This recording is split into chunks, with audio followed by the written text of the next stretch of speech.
Hey there, Ian from smallisnewbig.com.au, and in the last previous two videos I talked about firstly APRA changes 3 or 4 years ago and how it actually did a negative effect to the property market and pushed the prices upwards, and then I talked about how property prices and cycles in Sydney have made a move over many years, and that a sustainable change in property is going to happen there's a 16-year cycle that a number of different economists talk about. Now for me in this video today, what I want to talk about is a strategy that gives you positive cash flow. That regardless of whether a property goes up, down, sideways or any direction, if you've got positive cash flow coming from that property, then you're in a really good situation.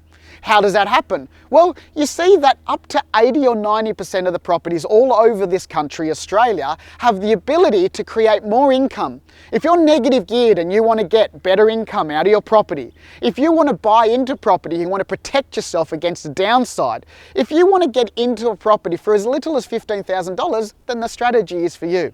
You see, in Australia, we build houses way too big. In each one of those houses, we have 2.5 people, and there's 12 million empty bedrooms tonight when we all go to bed.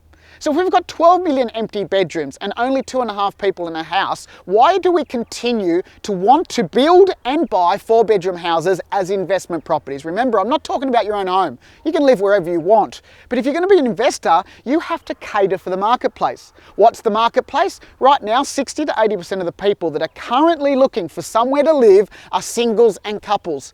And majority, 60 to 80% of the properties available for them to rent are 3, 4 and 5-bedroom houses.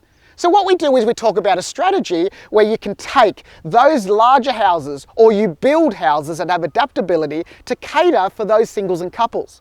What does that mean? It means that we can get singles and couples into larger houses, we create micro apartments within them, and from that, the singles and couples save 1/3 to 1/2 off their normal weekly rent. That means that they can save money towards buying their house in the next 3 to 5 years.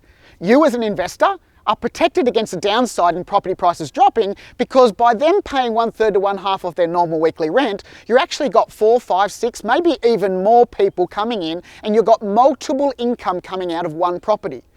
You will double your income day in and day out. So the people that live in your house, they win. You win because as a strategy, you've doubled your income, or you've got $300 to $900 more, or you've got a double-digit return out of residential property. We're not talking about the scary and high-risk commercial area. We're talking about residential property where people need to live.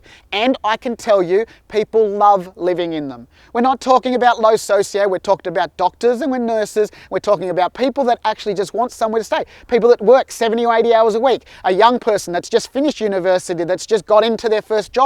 We've got the 55 plus single female, the biggest growing demographic of homelessness in the country right now. And you don't even know that she's homeless because she's walking past you every day. They're the people that live in the properties that we own, and we also teach people how to do this. But the purpose of this video is to let you know that this strategy is out there, and it protects you against an upside, and it protects you against the downside, and it protects you against the properties moving sideways. Regardless of what the property prices do, the income will always come in. But you make sure that you get in when the mismatch is now, because we're correcting the mismatch, and it might take 5 or 10 years, but you want to get the best out of right now. So, the strategy is quite simple, and you can do this all over the country. And you can also do this in every state, in most jurisdictions, without even needing to go to council to get approval. Yes, there's some upgrades, and yes, there's some work that needs to be done to the property, but it's not huge, it's not humongous, and it doesn't cost a lot of money.